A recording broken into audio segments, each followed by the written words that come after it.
Bald and Blonde. Welcome to the Mindset Evolution podcast. The podcast to get tools for a powerful mind you can use immediately every day. Get tips, tricks, skills, and inspiration to create what you desire and achieve a content life wherever you are. And here are your hosts, Kathi and Daisy Pup. And hello, everybody, and welcome to another episode of Bald and Blonde Mindset Evolution, the podcast that gives you tools for a powerful mind. I am Kathi Tate, your host from Down Under. With me, as always, your host from America, Daisy. Hi, Daisy. Hello, my dear friend.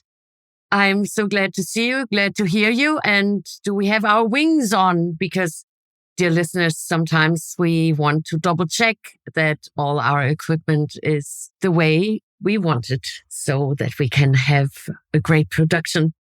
Well, on my end, it seems I'm ready to fly. So what is it that we're going to record today? Yes, it is a good idea to make sure we have our wings on. Today, we are going to record facts versus opinion. Okay. That might become a juicy one, as you'd like to say, because I think many people have the tendency that they twist it around and then they think it's an opinion, but they speak about facts and then they think it's facts, although it's just an opinion. Let's talk about that because I can imagine our listeners will appreciate us touching base on that topic. So how do you want to go about it?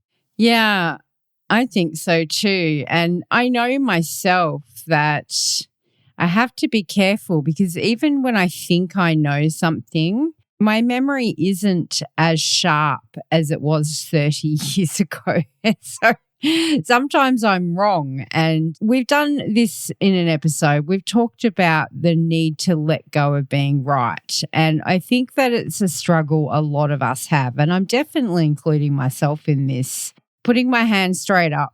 I'm one of those people that it's tough for me to be told I'm wrong. And so I have to be careful with this topic. I have to be careful that I really do have my facts right if I'm going to open my big gob. So I'm sure there's some people out there that can relate to that as well. I can imagine. Yes, I can see that. Well, I think it is important that we acknowledge that no one human is smart enough to always be right, and no one is not smart at all to always be wrong. And when we know, and we discussed that in many episodes, not in depth, but we spoke about it, that memory is a reconstruction, and human brains have the tendency that they leave out parts and pieces or fill in the missing parts and pieces, and all of a sudden you have, let's say, 10 people attending the same event and you have 10 different opinions about it. And then they state those opinions as if they were facts. And that is when the Big Bang happens. Now, let's add a little spice of communication skill in here. Because when I state it in a different way, no, this is not what happened, then I'm setting myself up to be wrong. But when I say, this is not how I remember, ooh la la, what an elegant way out of not even getting in trouble. Yes, it certainly makes a big difference to how your comments are received when you say them different ways. Yes. Oh, yeah. And it also makes it different how you feel about them. When I observe humans in an argument, because sometimes it happens to me, I work also with couples. They come to me, seek help because they want to fix the seemingly unfixable. And then they appear in front of me and sometimes they start to argue in front of me. And then they say, no, but you said this. No, I didn't say that. Yeah, but you just said that. No, I didn't. So maybe both are right from their point of view, because maybe he doesn't remember he said it and she heard something that he didn't say, but she felt that this is what he may have meant. And then she is so abruptly and so courageously holding on to, yes, this is what he said. And he's so bad because he just said that. And I'm here and I can state that, well, this is not what I hear. I cannot possibly state, yes, but he just said that, or he just said that, or she just said that. I cannot state it because I could have overheard something. Did it not happen to all of us that we overheard something or we interpreted something into a situation? Now, that is when it comes to intercommunication amongst humans. When we now also have a look how the media works, oh, how interesting facts they are presenting us with, although they are only opinions, because they have not been there at scene.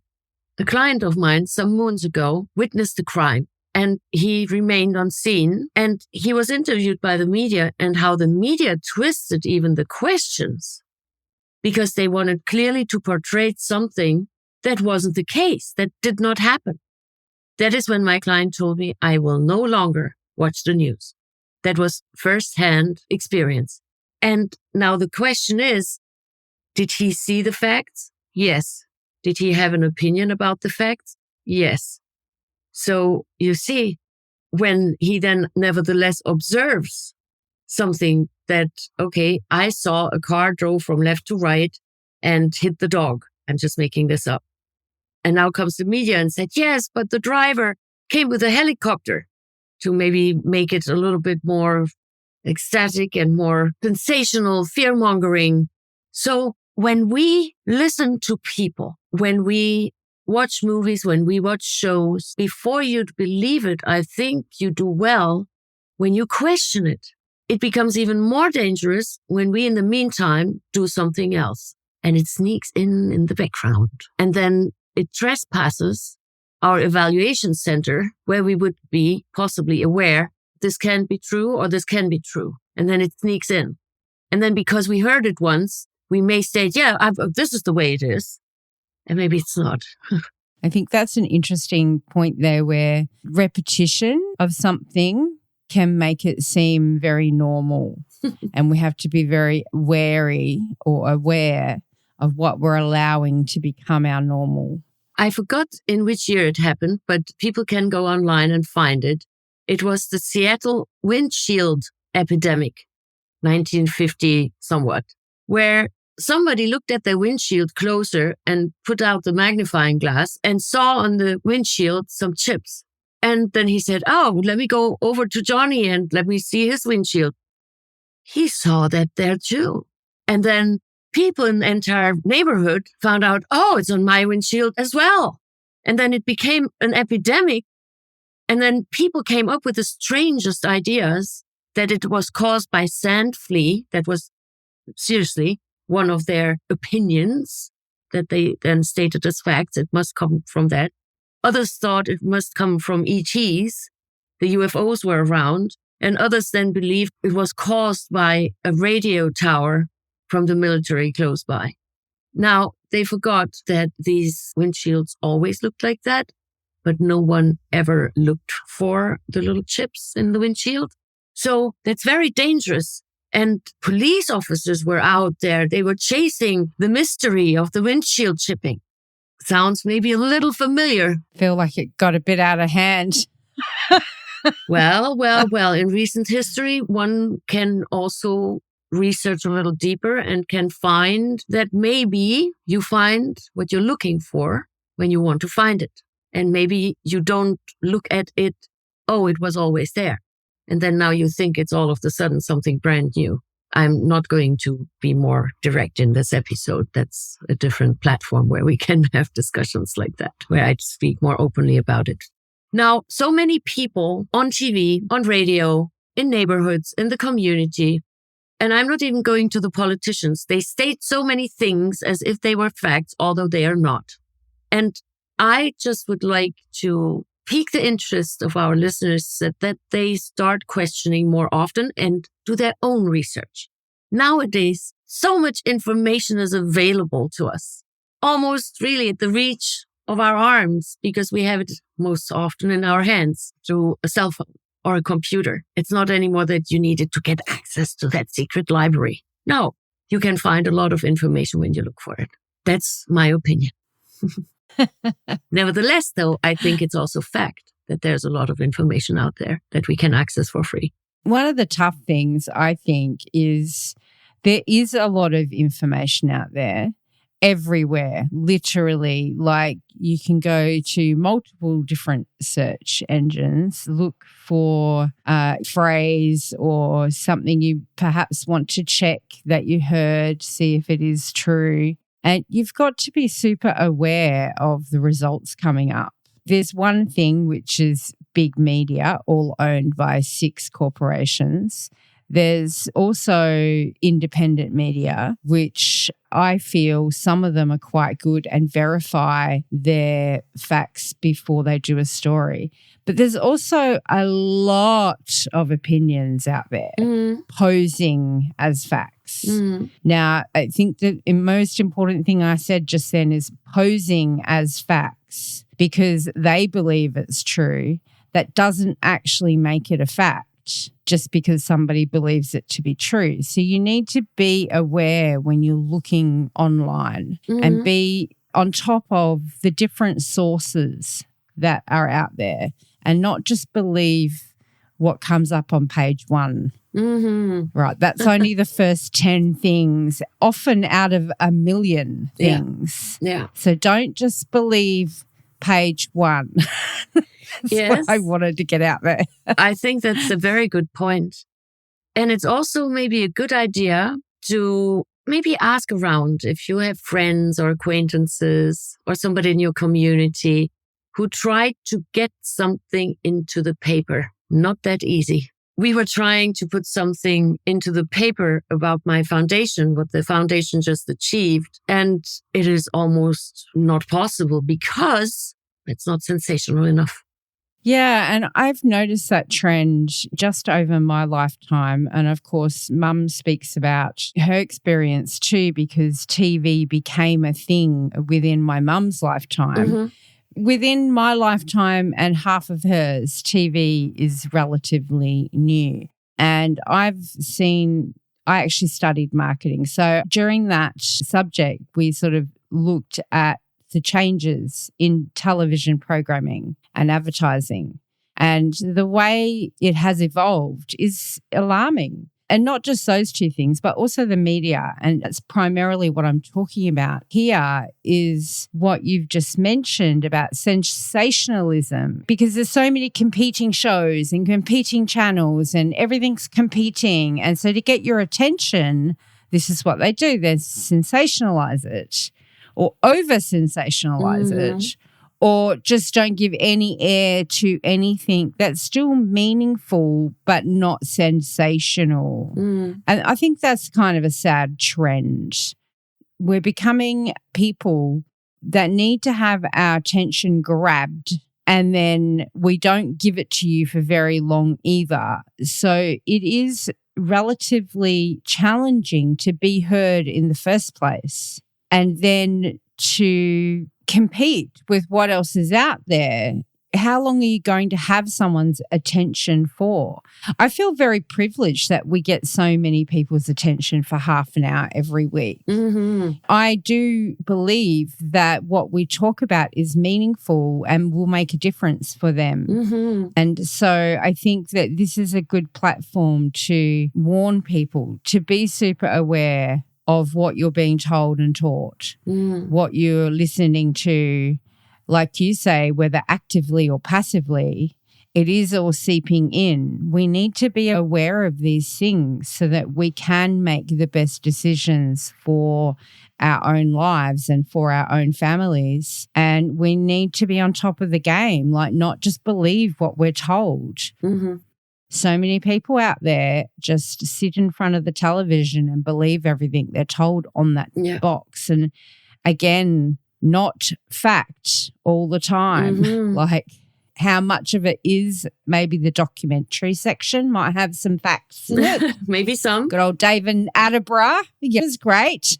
Well, it depends who sponsors the show. That is most likely how you can find out if it is propaganda.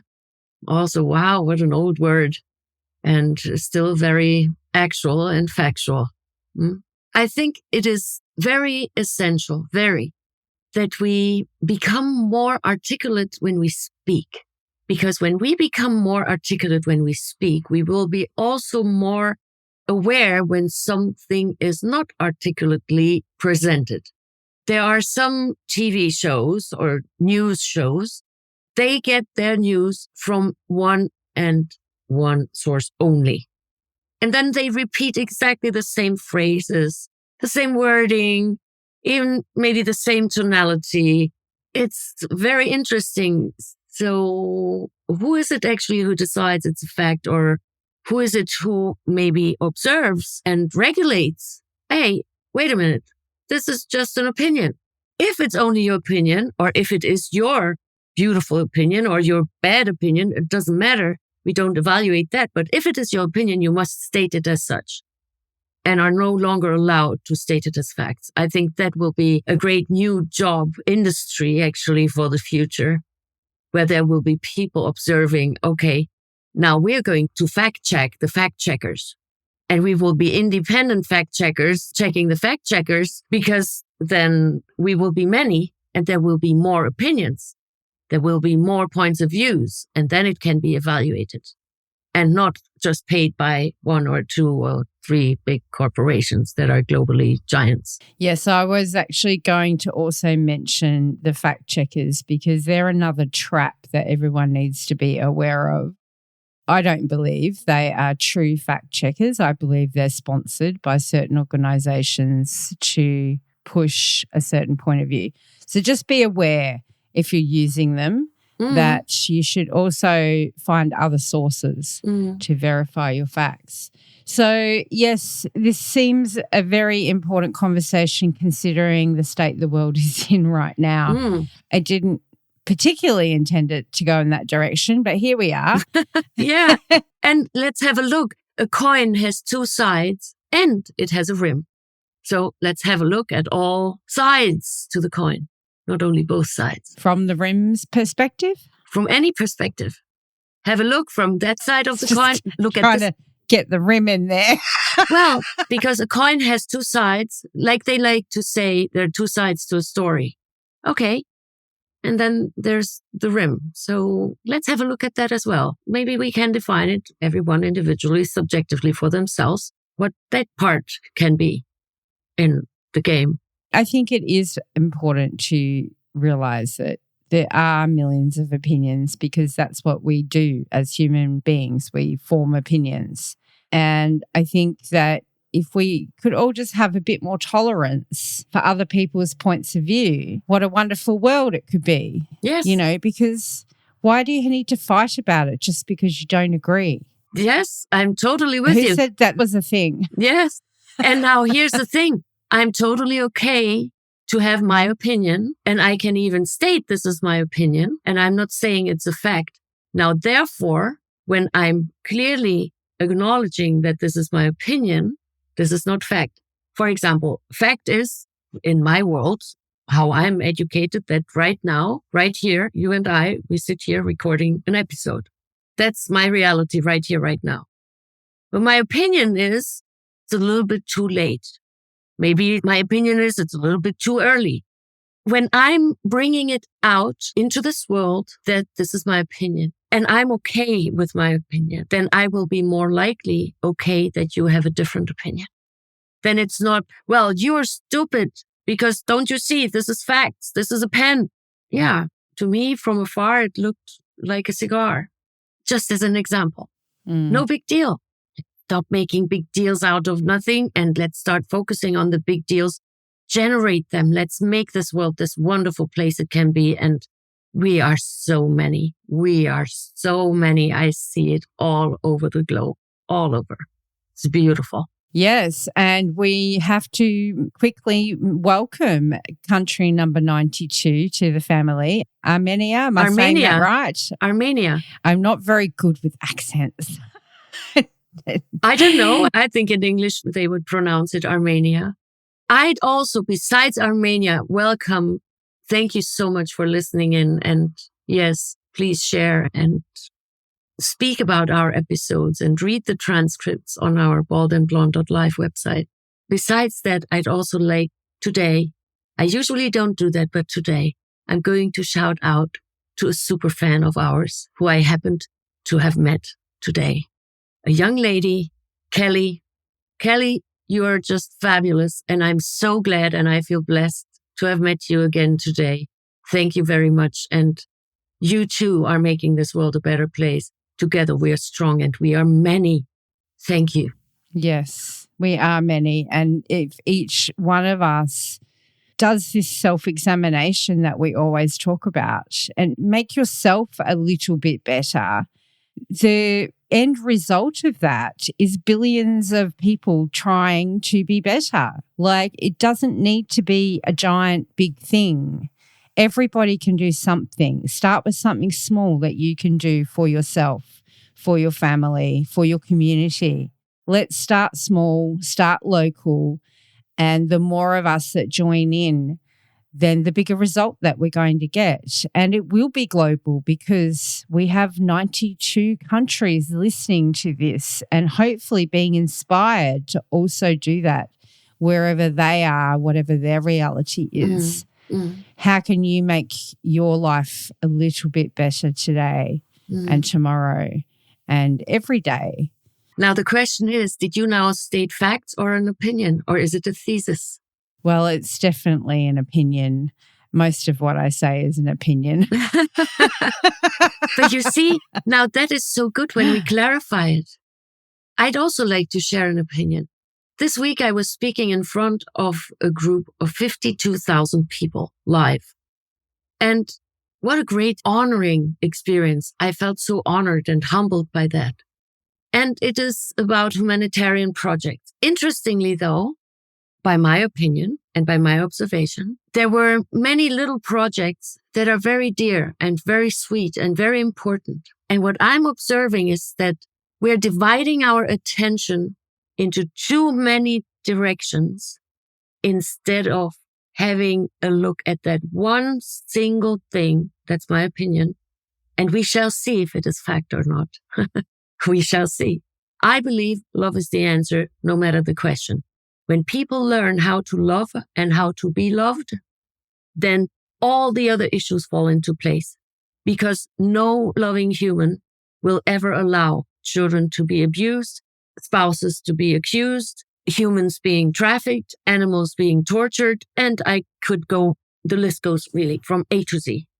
When we are more loving humans, these things stop from happening automatically, consequentially. That is my opinion. And I do believe I have a thesis. And I'm open for the antithesis. You can find out more about that on Daisy's website, daisypap.com. And you can find out more about Bold and Blonde on our website, boldandblonde.live. And while you're there, please do support us. We do want to stay ad-free. We have been for all this time. I was going to say 2.5 years. Am I right? I think it is 2.5 years. More? Close enough. More? More, you're right. We're heading into anniversary very, very soon. So we do want to stay ad-free and we appreciate your support, guys. It can be from as little as $5 a month. Please jump on over there and share, as always, with everybody far and wide. Let's get to my goal of 100 countries. I think we're going to wrap it up there today, Daisy. Thank you for your facts and your opinions in this episode. Yes. And we'll talk to everybody soon. We are Bold and Blonde. Mindset Evolution. Talk to you next time. And it seems our sponsor found us. More about that in the next episode. Thank you for listening in to the Bold and Blonde Mindset Evolution podcast. Please share our podcast with your family and friends. Together, we make this world a better place. For you, for us, for future generations. Visit us at boldandblonde.live to get freebies, give feedback, and even support us with as little as $1. Talk to you soon.